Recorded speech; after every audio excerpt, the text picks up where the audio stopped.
Shalom, shalom, boa tarde. Hoje nós estamos no dia 23 do mês de novembro do ano 2020 e pelo calendário judaico nós estamos no dia 7 do mês de Kislev do ano 5781.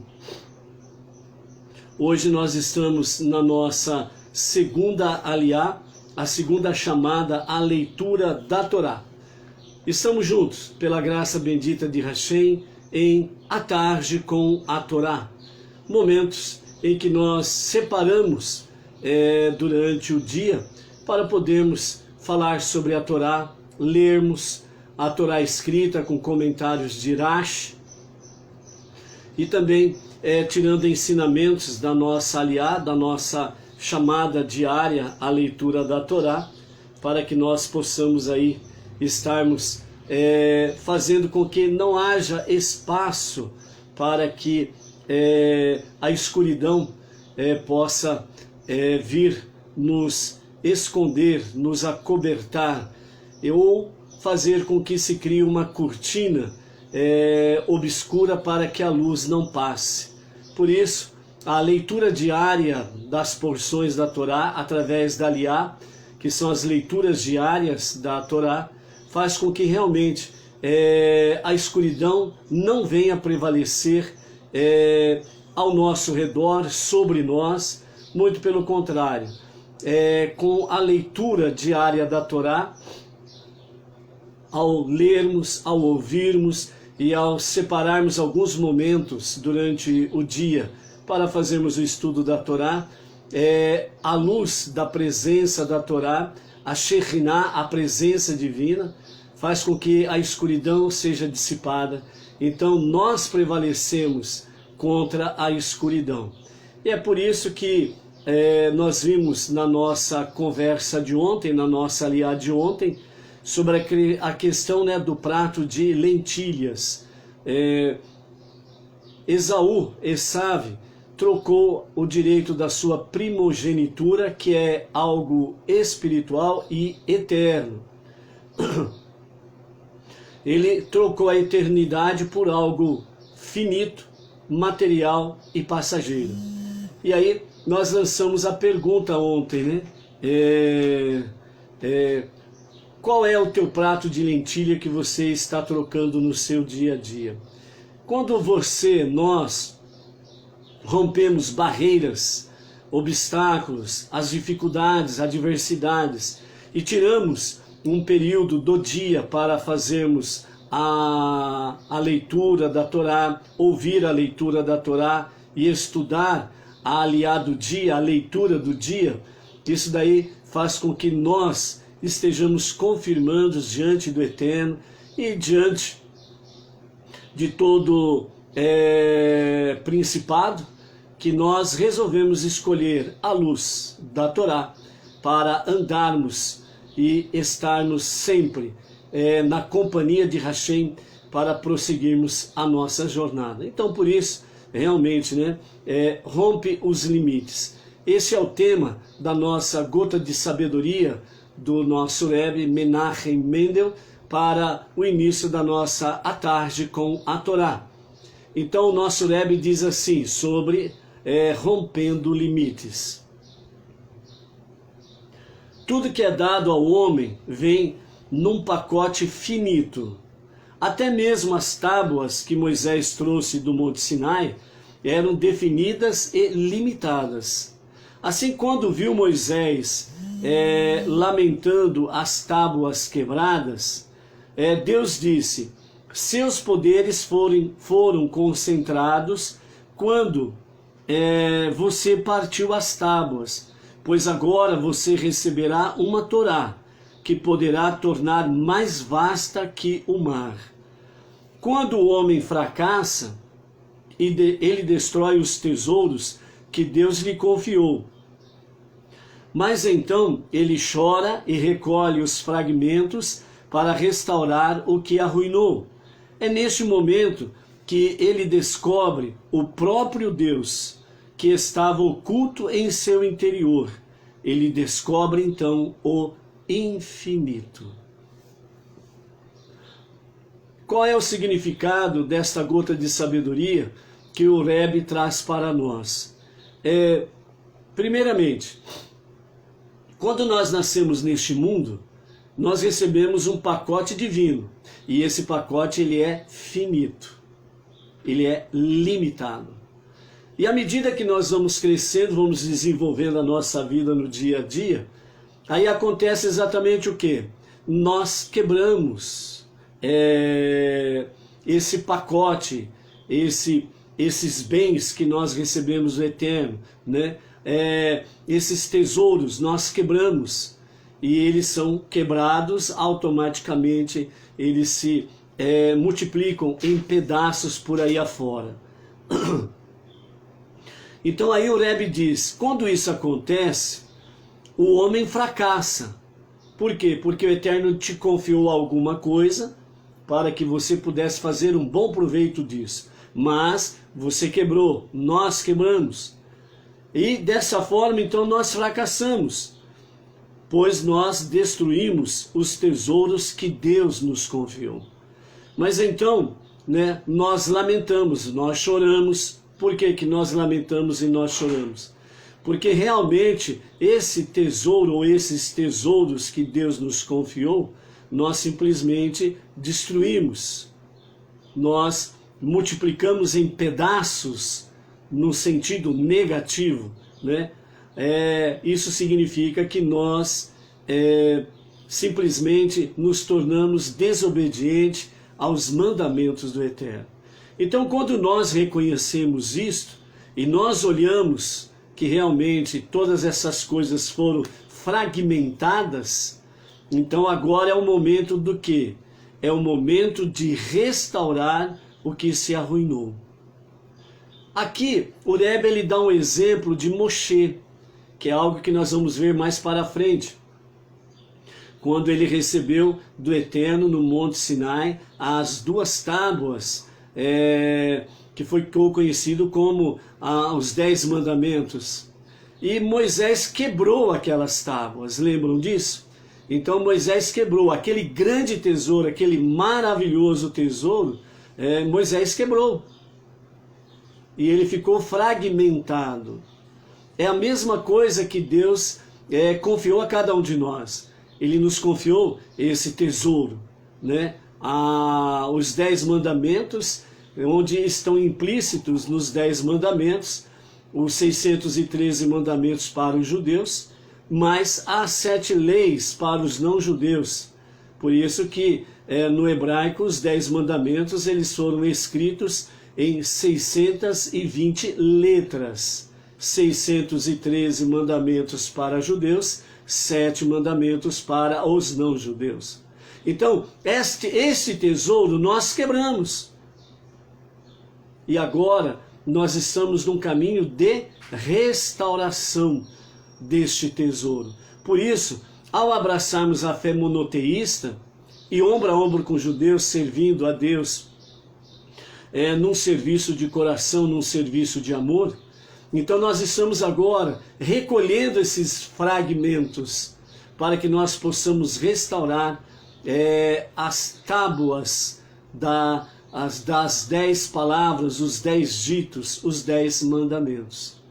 E isso nós fazemos de que forma? Para nós não judeus, abraçando a fé monoteísta, fazendo a nossa techuvá diária, arrependimento, retorno a Deus, as nossas preces diárias, que são as nossas orações, né, a tefilá, que são as nossas preces diárias, a nossa conexão com Deus, a nossa tzedaká, que são os nossos dízimos, nossas ofertas, onde nós fazemos atos de bondade, de caridade, onde nós fazemos atos de justiça. E mais o estudo da Torá. Nesses 4 pilares, nesses 4 alicerces, nós somamos exatamente os 7 mandamentos de Noah, e nós nos propomos a restaurar esse caminho. Quando nós nos propomos a isso, o Rebbe está dizendo para nós assim: é neste momento que você descobre que o próprio Deus estava oculto em seu interior, então você descobre, na realidade, o infinito. É isso que nós comentamos no dia de ontem, sobre a questão do infinito, restaurando realmente a nossa caminhada, a nossa jornada. Nós crescemos e nós nos juntamos ao infinito. Quem é o infinito? O Ein Sof. Quem é o infinito? O Deus Todo-Poderoso. Por isso, é importante que nós estejamos rompendo os limites daquilo que eu gostaria de fazer, de negativo, de desobediência para com a vontade de Deus. Mas aí nós rompemos os limites. Nós falamos, não, eu não vou fazer isso.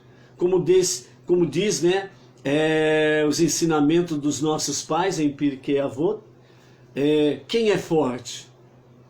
É aquele que tem o autodomínio. É aquele que ele sabe que poderia responder a tal situação segundo as suas próprias forças e energias, segundo o seu próprio querer. Mas ele diz, não, eu vou agir e reagir segundo aquilo que é do agrado de Deus. Então quem é forte? É aquele que domina as suas paixões, domina a sua intrepidez, domina realmente aquele impulso, aquele instinto que 99,9% nos tira da presença divina. Então este é forte, seja forte, rompe os seus limites. E esse romper os seus limites é exatamente também quando você está passando por adversidades, problemas, situações adversas ao seu querer.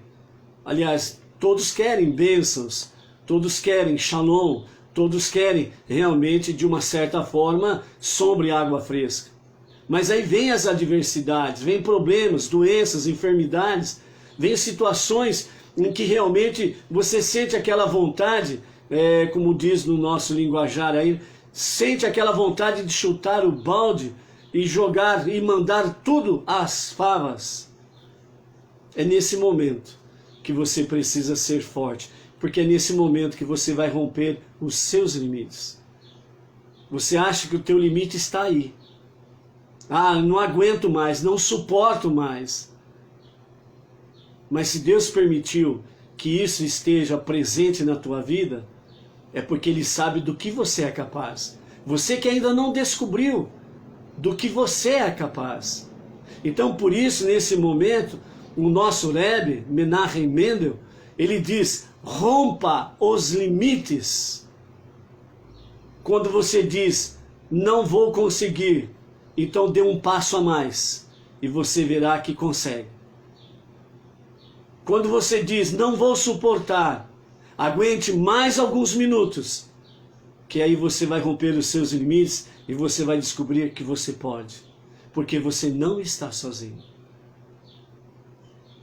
Quando você está cercado por adversários que rugem como leões, que querem destruir você, querem te matar, e você pensa, você diz que não vai conseguir, que os seus inimigos vão prevalecer, aguente mais um pouco, resista mais um pouco, e você verá o quanto você é forte. Por quê? Porque você não está sozinho. Por isso, Salmos, todas estas coisas traz para nós de formas maravilhosas. Assim como Davi, no limite do seu limite, esperou mais um pouco, resistiu mais um pouco, aguentou mais um pouco, e ele viu a glória de Deus se manifestar em sua vida. Então, se você quer realmente que a glória de Deus se manifeste na tua vida, lembre-se, nada vem de graça. Não é sombra e água fresca. É pelos teus esforços, é pelos teus méritos, que Deus faz realmente grandes coisas. Aquilo que nos compete, se nós fizermos, Deus fará grandes coisas por nós. Porque aquilo que não nos compete, não adianta nós queremos fazer. O que é da nossa parte é da nossa parte. E aquilo que é de Deus é de Deus. Nós não podemos inverter os papéis. Por isso, rompa os teus limites e se una ao infinito. Descubra que no seu interior está a Shekhinah, está o Ein Sof, em forma de Shekhinah, a porção que você, eu, nós podemos suportar da presença divina. E então, sim, como diz o salmista, pelo meu Deus, junto com meu Deus, eu salto muralhas e eu venço exércitos. Seja um vencedor. Amém? Vamos então para a nossa a nossa segunda leitura da nossa Parashá Vayetse, né? Essa é a nossa Parashá de hoje, Vayetse, que significa e ele partiu, né? Ele saiu. Então esse é o tema da nossa Parashá desta semana. O título aí na live tá Toledot, que não foi substituído o título aí para Vayetse, ok? Então a nossa Parashá desta semana é a 7ª Parashá Vayetse, que significa ele saiu ou ele partiu, referindo-se a Yaakov. Então nós estamos no capítulo 29, a partir do verso 1, e a nossa segunda aliá vai até o verso 17. Então, capítulo 29, verso 1 até o verso 17, assim nos diz. Yaakov chega a Harã, com os comentários de Rashi, sempre não nos esquecendo desse detalhe, né? A promessa explícita de Deus de protegê-lo dissipou os sentimentos de apreensão e medo de Yaakov. De pés ligeiros, com entusiasmo e otimismo, Yaakov partiu para a terra do povo do leste. Quando alcançou a margem do rio Iarden, o rio Jordão, ele pôs seu cajado na água, fazendo com que ela se abrisse milagrosamente e lhe permitisse atravessar para a margem oposta. Quando atingiu Aram Naharaim, ele olhou e ali diante de seus olhos havia um poço em um campo e 3 rebanhos estavam deitados junto dele, pois os pastores locais davam de beber aos rebanhos daquele poço. A pedra que cobria a boca do poço era imensa. Diariamente, quando todos os rebanhos ali se reuniam, os pastores juntos rolavam a pedra de sobre a boca do poço e davam de beber aos rebanhos, e então recolocavam a pedra sobre a boca do poço. Mas Yaakov não sabia que era assim que os pastores davam de beber às suas ovelhas.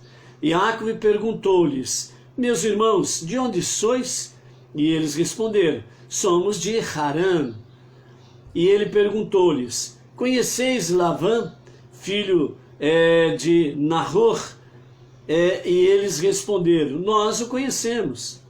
E perguntou-lhes: ele está bem? E eles responderam: está bem. Eis aí Raquel, sua filha, aproximando-se com os rebanhos. Lavã mandava as filhas para cuidar de seus rebanhos, porque ele não tinha filhos. Yaakov, vendo os pastores sentados ociosamente, pressupôs que houvessem terminado de apacentar os seus rebanhos. E ele disse-lhes: olhai, ainda é dia claro. Se sois trabalhadores diaristas, ainda não cumprisseis um dia completo de trabalho. E mesmo que esses rebanhos sejam vossos, ainda não é hora de juntar os animais e levá-los para casa. Se eles precisam beber, dai de beber aos rebanhos, e ide apacentá-los. E eles responderam: nós podemos, porque a pedra que cobre o poço é pesada demais. para nós a removermos. Temos de esperar até que todos os rebanhos sejam reunidos e todos os pastores rolem a pedra de sobre a boca do poço juntos. Só então daremos de beber aos animais. Ele ainda falava com eles quando Rachel chegou com o rebanho de seu pai, pois ela era pastora. E quando Iacove viu Rachel, filha de Lavã, irmão de sua mãe, e os rebanhos de Lavã, irmão de sua mãe, Iacove avançou e sem esforço rolou a pedra de sobre a boca do poço e deu de beber aos rebanhos de Lavã, irmão de sua mãe. Então Iacove beijou sua prima Rachel. Ele chorou alto por duas questões. Então, segundo Rashi, fala que nesse momento em que ele cumprimenta a Rachel e a beija, ele chora e chora muito alto. E aí Rashi e os demais sábios falam a respeito de duas questões em que motivou o choro de Iacove. O primeiro foi, ele previu que apesar de que ele e Rachel realmente se casariam, não seriam enterrados juntos. Então ele já teve essa visão profética naquele momento. Segundo lugar, enquanto Eliezer pudera impressionar a família com uma exibição exuberante de riquezas, quando chegou a Harã em busca de uma noiva para o seu pai Issaque, Iacove, em contraposição, vinha sem nada, pois cedera tudo que possuía a Elifaz. Ou seja, ele se sentiu pobre e miserável. Como que ele iria, dar o dote de Rachel para o casamento? Verso 12. Notando que ela estava perplexa diante de seu comportamento incomum, Iacove disse a Rachel que ele era parente de seu pai, bem como filho de Rívica. Quando ele lhe disse que vinha com o propósito de desposá-la, Rachel avisou-lhe que seu pai era um enganador e, sem dúvida, tentaria impedi-lo de casar-se com ela, valendo-se de tramóias. Iacove respondeu que, se Lavã tentasse enganá-lo, ele provaria que era par de seu pai, na capacidade de enganar. Porém, se o tratasse honestamente, ele agiria como filho de Rívica e também se comportaria honestamente.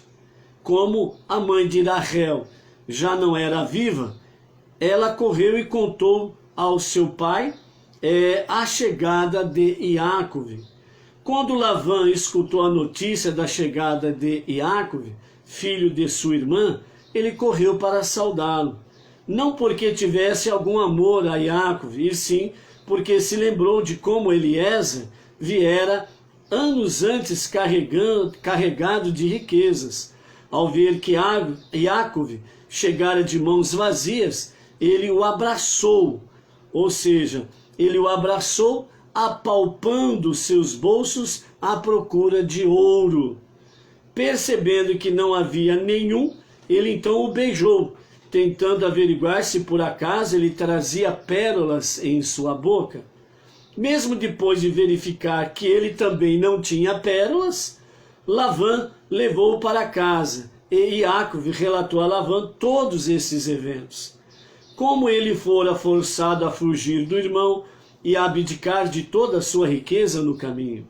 Ele não mencionou que havia sido enviado para casar-se com uma de suas filhas. Lavã então lhe disse: se é assim, não tenho outra razão para receber-te em minha casa, além do fato de que és verdadeiramente carne da minha carne e sangue do meu sangue. Podes ficar comigo 1 mês, se cuidares de meus rebanhos. E Iacove ficou com ele 1 mês e cuidou dos seus rebanhos. Verso 15. Lavã então disse a Iacove: se por seres meu parente próximo, isso significa que precisas trabalhar para mim de graça? Diz-me qual deve ser o teu pagamento? Ora, Labão tinha 2 filhas gêmeas. O nome da mais velha, que saíra primeiro do ventre, era Leia, e o nome da mais nova era Rachel. Ele tinha mais 2 filhas, Bilá e Zilpá, que gerara com sua concubina, e mantinham como servas das suas filhas. Desde o nascimento de Leia e Rachel, as pessoas costumavam dizer: Lavã tem 2 filhas e Isaac tem 2 filhos. A filha mais velha está destinada ao filho mais velho e a filha mais nova ao filho mais novo. Leia, pensando que estivesse destinada a tornar-se uma das mulheres de Esaú, chorava constantemente. Seus olhos eram por isso inchados e ternos, enquanto o rosto de Rachel tinha traços formosos e o brilho de sua tez dava-lhe bela aparência. Ok? Então aqui nós temos a nossa segunda aliá.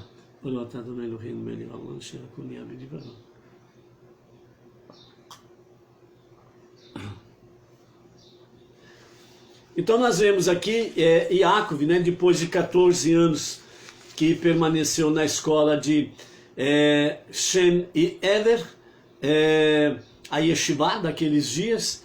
Então ele parte confiante, alegre, esperançoso, pois ele estava confiado nas promessas do Eterno, né? Quando ele chega na divisa da terra, ele coloca o seu cajado no Rio Jordão e as águas do Rio Jordão se abrem e ele passa tranquilamente para o outro lado da margem. Ele chegando no lugar onde os pastores da região se reuniam para dar de beber e repouso para as suas criações, as suas ovelhas. Então ele chega ali, ele vê os pastores na sombra e água fresca, as ovelhas deitadas, aparentemente parecia que estavam já saciadas. O poço estava com a sua tampa sobre ela, fechando o poço, e ele deduziu que eles estavam ali de folga, prontos para ir embora, e não era ainda o momento de encerrar o expediente, né?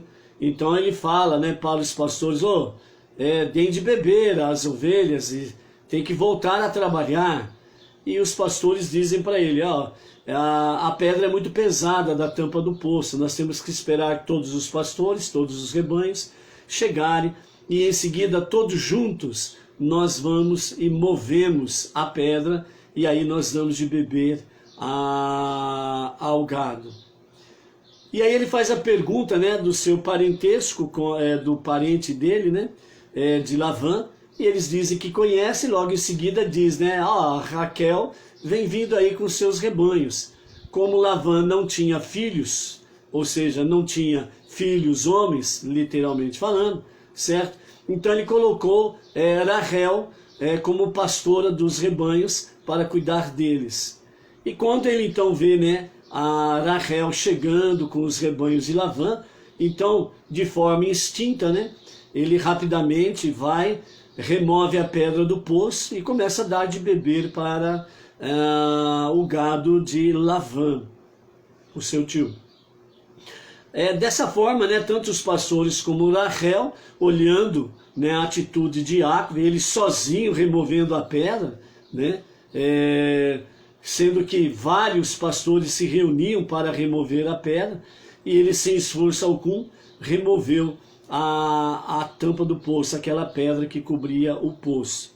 E logo em seguida ele se apresenta a Rachel como parente, né, dela e da família dela, e aí ele cumprimenta, e naquele momento em que ele dá um beijo nela, de saudação como parente, nesse momento ele tem uma visão clara do futuro, e ele tem uma visão do seu momento real presente, né? E por essas duas razões ele chora amargamente. A primeira visão foi exatamente de que ele teve a visão profética que de fato eles se casariam, mas eles não seriam enterrados juntos. E a segunda visão real e do momento, que não precisava de revelação nenhuma, porque ele sabia muito bem disto, ele estava pobre e miserável, só com a roupa do corpo, e ele não tinha nenhum centavo para dar como dote pelo noivado e casamento com Rachel. Ele conta essas coisas para Raquel, e ela sai de forma jubilante e vai contar ao seu pai Lavã os fatos ali acontecidos. Antes disso, ela alerta Yaakov que o seu pai ele é enganador, ele gosta de fazer negócios e enganar as pessoas, né? Então aí Yaakov disse para ela, ó, se ele procurar agir dessa forma comigo, eu serei como Itzarraque, o meu pai, que ele enganou o meu avô, né? Ele vai dizer que serei como Itzarraque, né? Eu serei também de forma, vamos dizer assim, aquela forma sutil de poder realmente conquistar o que deseja, né? E como ele foi sutil com o pai dele, né, Yaakov, então ele falou, também serei sutil com ele. Agora, se ele usar de honestidade comigo, eu serei então filho de Rivka, agirei com ele com honestidade, né? E aí Raquel parte então para dar as boas novas ao seu pai Lavã, né? E Lavã rapidamente sai de encontro a Yaakov, porque ele tem na sua memória bem gravada quando Eliezer, né, o servo de Abraão, foi até a casa deles para levar Rivka como noiva e esposa de Itzarraque, e vieram, né, com 10 camelos transbordantes, né, em tesouros, em riquezas, né? Então ele achou que Yaakov estava chegando da mesma forma. Mas aí ele vê que Yaakov, ele está simplesmente o quê?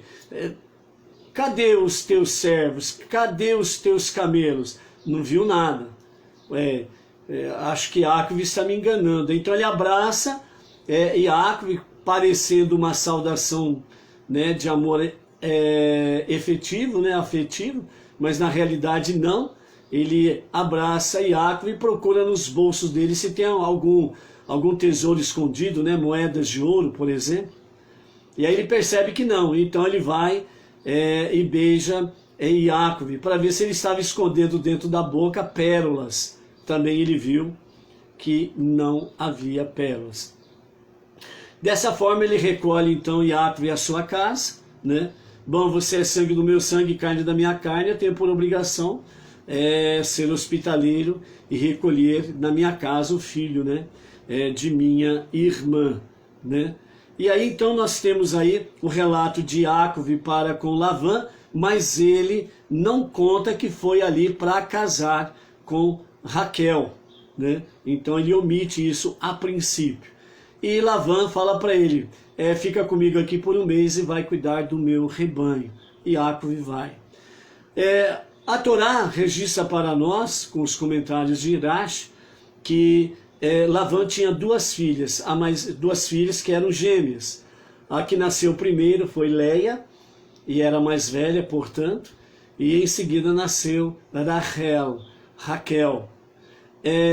Como Rivka tinha 2 filhos, e Lavã tinha 2 filhos, então estava praticamente já acordado, né, que a mais velha de Lavã casaria com o mais velho de Itzarraque, e a mais nova casaria com o filho mais novo de Itzarraque. Ou seja, Esav iria casar com Leia e Yaakov casaria com Raquel, dentro de um curso natural aparente daquilo que eles tinham planejado. Porém, as coisas mudaram, né, durante o percurso, certo? Esav rejeitou o direito de primogenitura e Yaakov, ele adquiriu de forma legal o direito de primogenitura, certo? Então, na realidade, Iácov, ele passou a ser então o quê?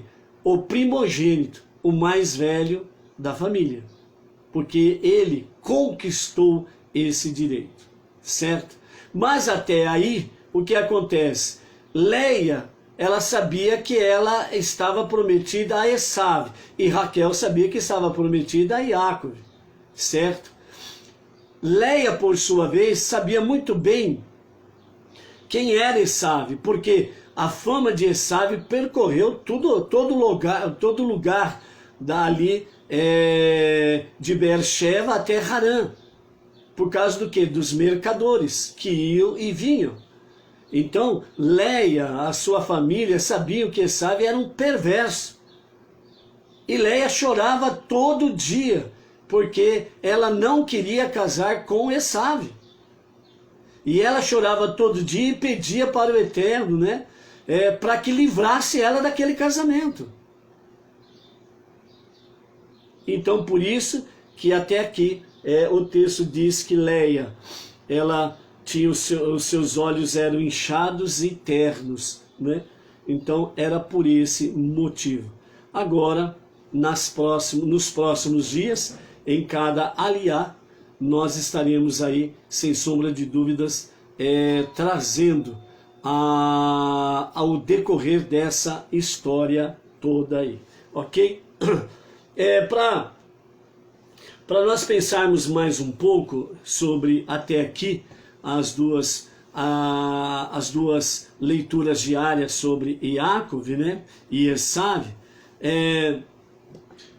a maior parte das pessoas, né, que têm um cérebro concordariam que é uma ferramenta das mais úteis que possuímos. Porém, há uma considerável discordância sobre como e quando usá-lo. Alguns diriam: uso meu intelecto para os desafios físicos e materiais da vida, gerir meus negócios, escrever um currículo, adquirir uma casa, construir um barco, programar, né, o dia a dia, projetos, etc. e tal.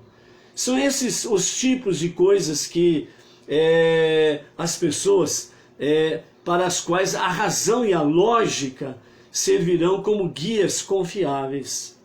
Mas quando se trata da vida interior, da vida espiritual, então as convicções, elas precisam ser mais confiáveis.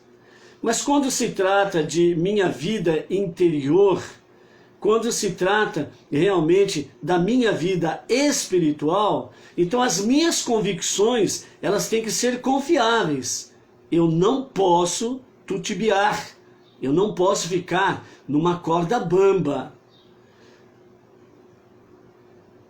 E dessa forma, quando a nossa vida interior, que é a nossa vida espiritual, com nossas convicções religiosas, o nosso amor pela família, os momentos de meditação e prece, esses não podem ser relacionados ou pesados pelos parâmetros da lógica. Essas são áreas nas quais devemos entregar o nosso eu, o nosso subconsciente intuitivo. Quando tomo uma atitude oposta, ou pelo contrário, dizem eles, o lado espiritual da vida é onde a orientação da mente mais se faz necessária, precisamente por causa de seu alto nível e sutileza. É mais vulnerável também à corrupção. Quanto a meus esforços materiais, posso dar-me ao luxo de operar no piloto automático. Além disso, eles não são tão importantes para mim. Se não funcionarem exatamente como deveriam, não é o fim do mundo. Porém, em minha vida espiritual, que é muito mais importante para mim, quero fazer tudo certo. Neste ponto, então submeto toda e qualquer ação, pensamento e sentimento ao instrumento de medida mais precioso que possuo, o meu intelecto. quem está certo? Quem está errado nesta questão? Segundo um fascinante midrash sobre os hábitos, né, de sono de Yaakov, ambos estão errados. Então aqui, né, o Rav Yankee Tauber, ele traz essa meditação para nós sobre o sono, né, de Yaakov, e sobre essa questão de mente e alma. No capítulo 28 de Bereshit, o capítulo anterior, nós lemos que Yaakov, enquanto viajava da Terra Santa a Harã, o sono de Yaakov, né, onde ele pernoitou ali, no Monte Moriá, o monte do templo, ele encontrou o local, ele dormiu, pois o sol tinha se posto, e ele deitou-se naquele lugar, diz ali naquela passagem do capítulo 28, capítulo anterior.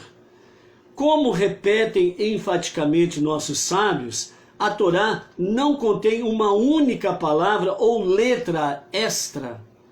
Portanto, qual é o significado da linha aparentemente supérflua? Ele deitou-se naquele lugar? A Torá já nos disse que ele dormiu ali. Qual a mensagem oculta nestas palavras? É isto que o Midrash traz para nós. Naquele local ele deitou-se, mas durante todos os 14 anos em que ele esteve escondido na casa de Ever, lá na Yeshivá de Ever, ele não se deitou.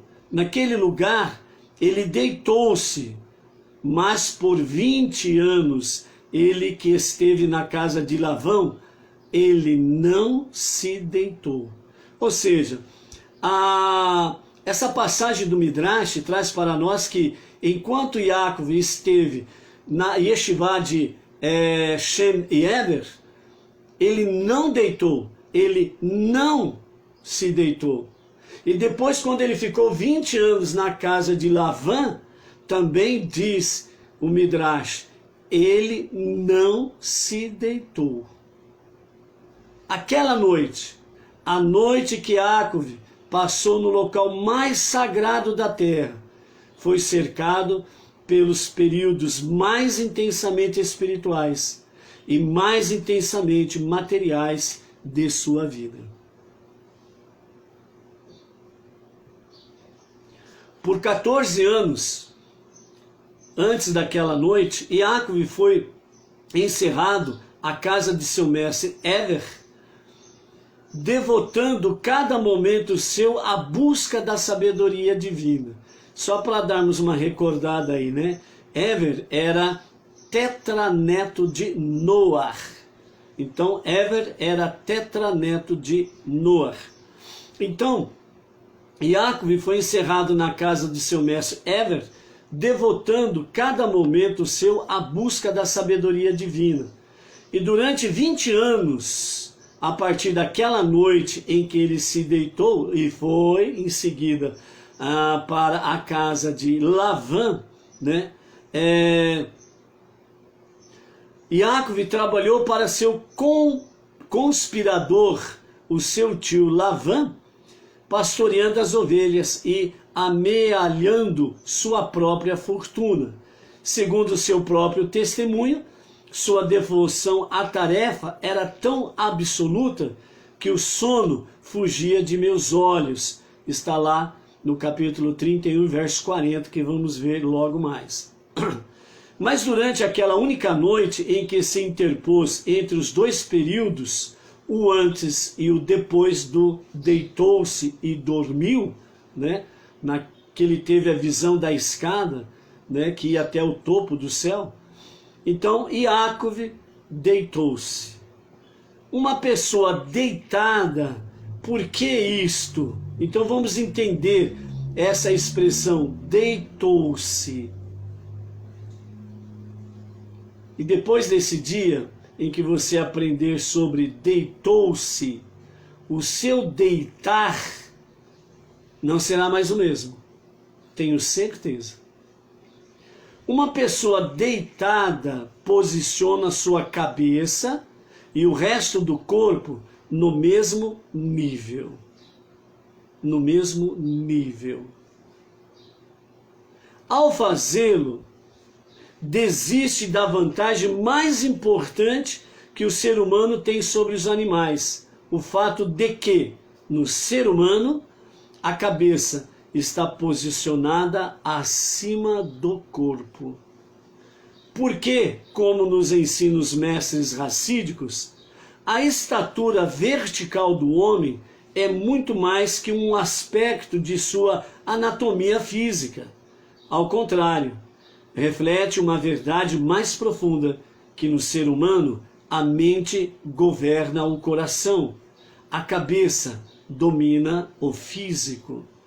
Isso escreve o Rabi Sheneuer Zalman de Liade, que escreveu Tânia. É a natureza inata no homem.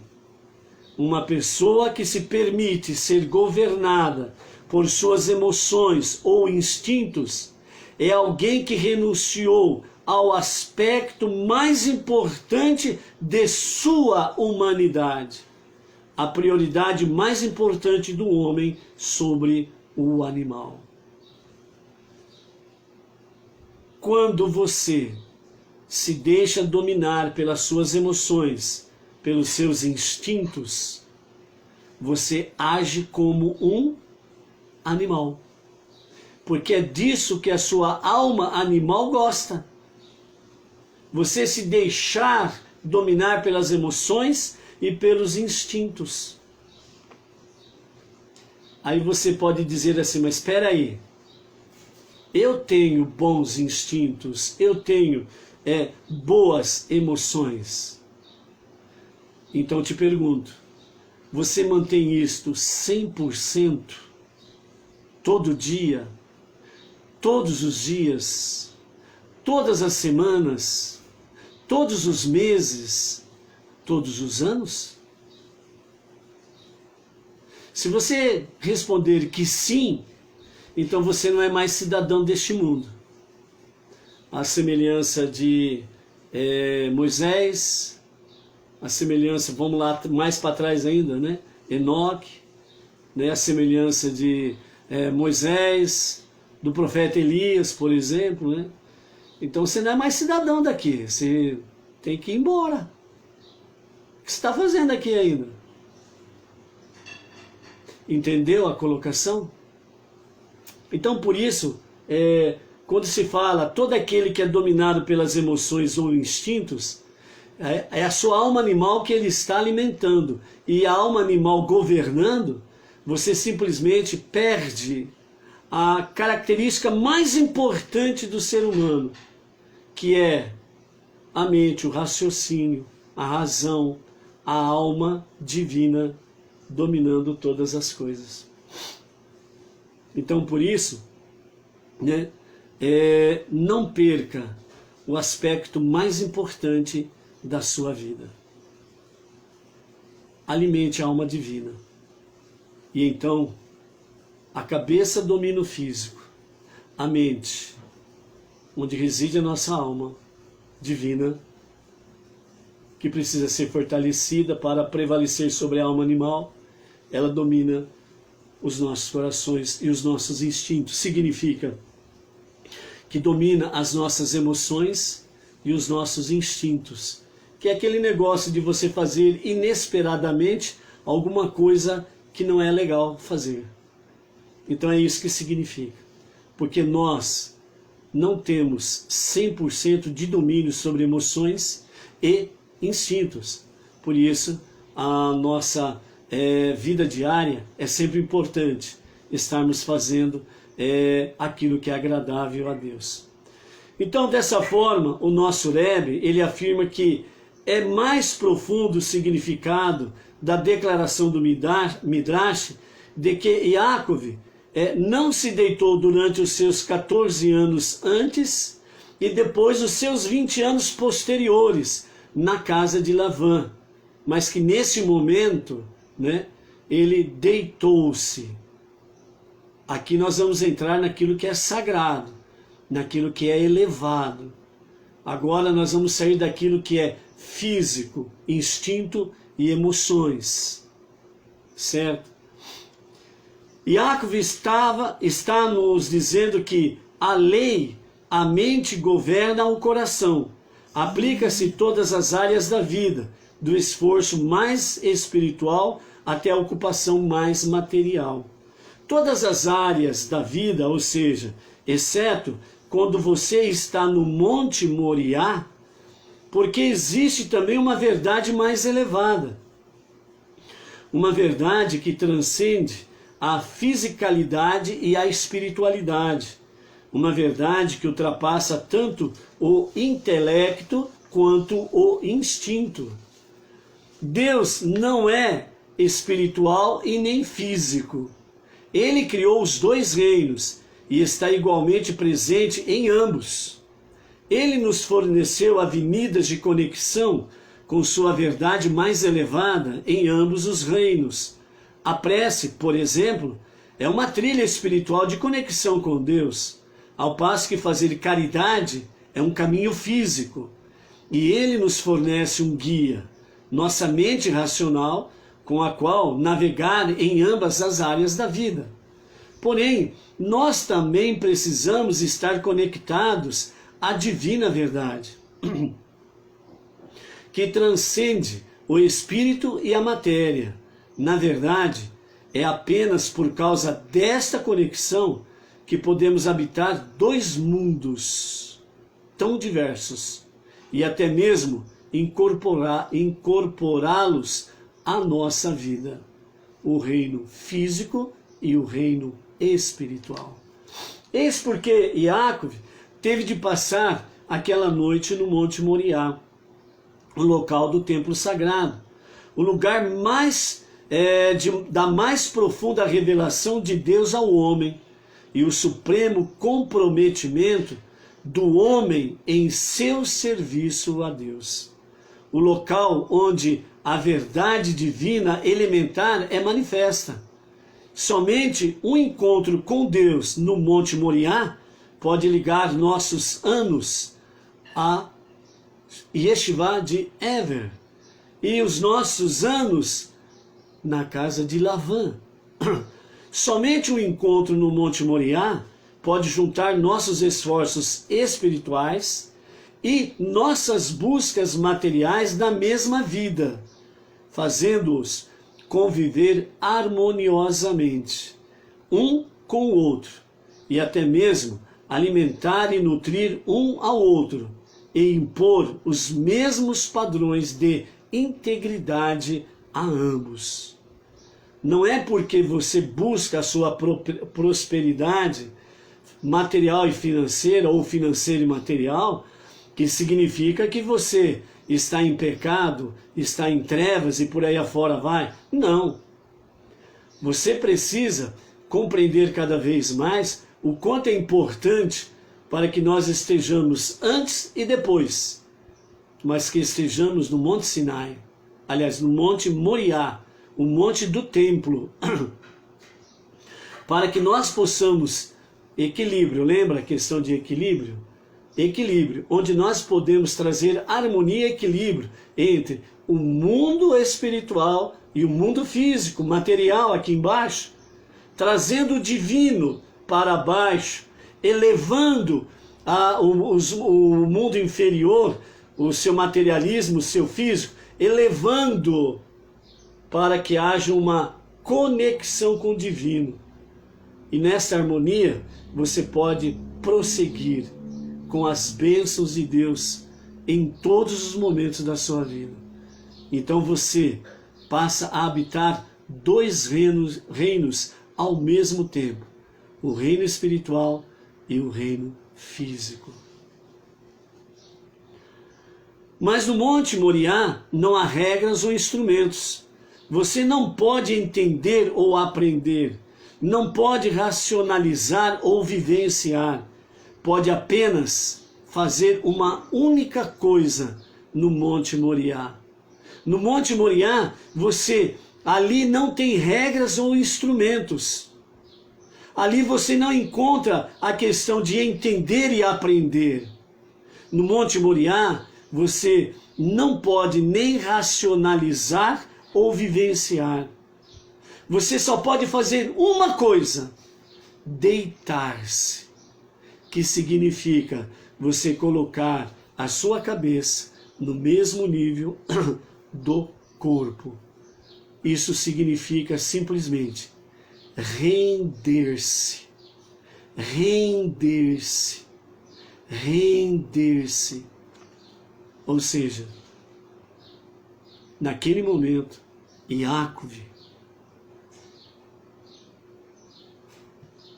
naquele momento em que Iacov deitou-se, ele rendeu-se completamente a Deus.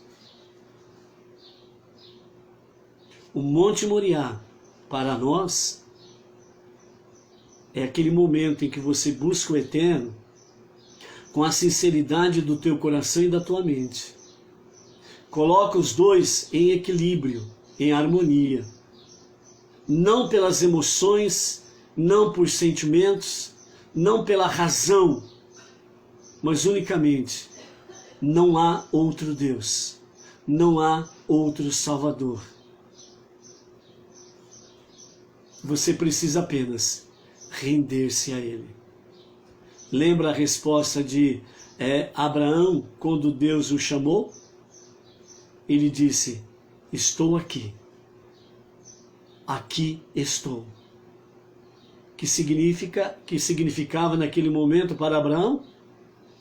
Estou aqui, pronto a te servir. Abraão rendeu-se. Isaac rendeu-se. Iacov, de uma forma ainda mais elevada, ele rendeu-se. Ou seja, o soberano, que nós usamos a expressão no hebraico quando falamos Avinu Malkeinu, nosso Pai, nosso Rei. Não temos outro Pai, não temos outro Rei que não seja Ele, o Todo-Poderoso. Reconhecendo isso, estando, entre aspas, no Monte Moriá, nós nos rendemos a Ele, para que no momento que nós nos levantarmos, amadurecidos, em conexão com o infinito, então nós vamos na nossa jornada para cumprirmos a nossa missão, como Ele o fez, saindo com alegria, jubilante, com grande amor, para com nosso Pai, nosso Rei. Então, dessa forma, nossos momentos de Monte Moriá são extremamente raros. Para Iacov, foi uma única noite. E essa única noite foi suficiente para preencher 34 anos. Foi suficiente porque 14 anos antes, na casa de Ever, 20 anos depois, na casa de Lavã, ele estava apto para ser o grande e último patriarca da nação de Israel. Ele esteve apto para ser aquele que na sua descendência viria Moshe, e no Monte Sinai fosse selado definitivamente esta aliança para judeus e para não judeus.